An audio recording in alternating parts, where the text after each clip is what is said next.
एक गांव में एक ढाबा था जिसका मालिक पंकज था, एक बहुत ही बूढ़ा इंसान।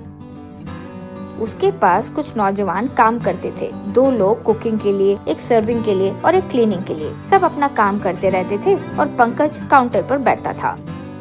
वो नए लड़कों को काम सिखाकर बाद में उनसे काम करवाता था। पंकज किचन में कुकिंग करते वक्त उन्हें सही डायरेक्शन देता था।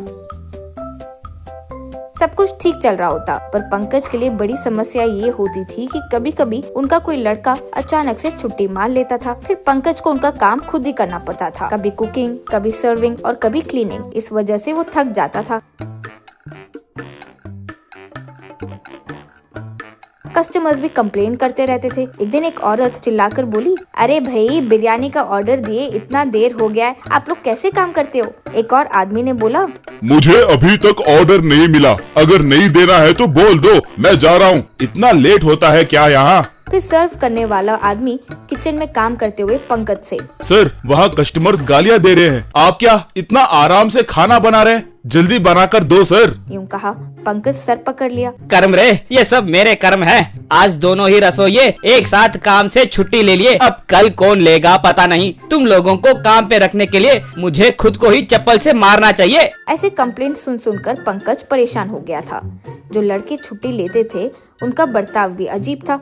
एक बोला, अब श्रीमान, मेरी माँ बीमार हो गई थी, मुझे पहले कैसे पता चलेगा? बीमारी क्या एडवांस नोटिस देकर आती है? एक दिन की छुट्टी के लिए इतना नाटक क्यों कर रहे हो? तब दूसरा बोला, अरे तनख्वाह तो काट ही रहे हो ना, मुझे सडनली बुखार आ गया था इसलिए नहीं आया, अब क्या करूं? तब एक और बोला, एक दिन सर्विंग करके देखिए सर, फिर समझ आएगा दर्द क्या है, इसलिए नहीं आया मैं। मेरा सैलरी बढ़ाओ नहीं तो काम छोड़ दूंगा। यूँ कहकर डराता था।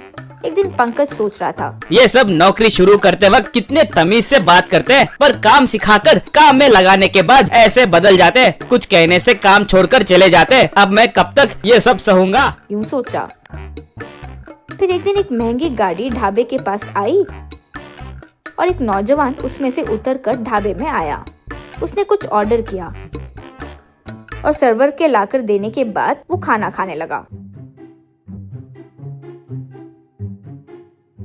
उस दिन क्लीनिंग करने वाला लड़का छुट्टी पे था तो पंकज खुद बर्तन धोने लगा। बिल काउंटर पर कोई नहीं होने के कारण वो आदमी यहाँ वहाँ देख रहा था। वो देखकर पंकज हाथ पहुंचकर उसके पास आया। उसने कहा, अरे सर, आप ओनर हैं और बर्तन भी धोते हो? ये तो बहुत अजीब है, आप बहुत महान आदमी लगते हो। बर्तन धो धो के आप ढाबा के ओनर बने होंगे। पुराना काम भूलना नहीं चाहते इसलिए ना आप बर्तन कर रहे थे। Really you are great sir. यूँ कहा। पंकज बोला, अरे भाई, ग्रेट वेट मेरा सर, मेरी बदकिस्मती है, कुछ और चारा नहीं है, इसलिए ये सब कर रहा हूँ। ऐसे ही उसने अपनी परेशानियों के बारे में उसको बताया। तब आदमी ने कहा, सर, आप ऐसे कब तक चलाओगे? मेरा एक सॉल्यूशन है, इन सब को काम से निकालो और मैं जो बोलता हूँ वो करो। पंकज, ये क्या भाई, एक के नहीं आने पे मेरी कमर टूट जाती है, सबको निकाल दूंगा तो हो गया।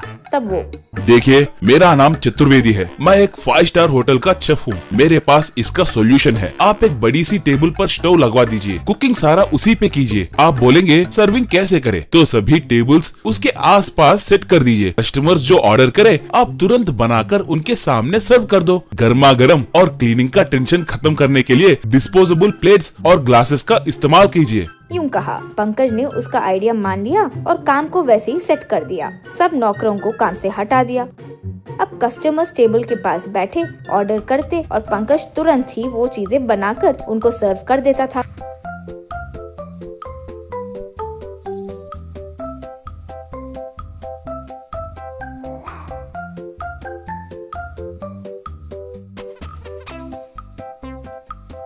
खाने के बाद यूज्ड प्लेट्स को वो खुद डस्टबिन में डालते थे। चतुर्वेदी ये सब देखकर बहुत खुश होता था। पंकज ने उसे धन्यवाद कहा। वो हंसते हुए वहाँ से चले गया। उस दिन के बाद से पंकज लाइव कुकिंग का मजा लेते हुए अपने ढाबे को खुशी से चलाने लगा।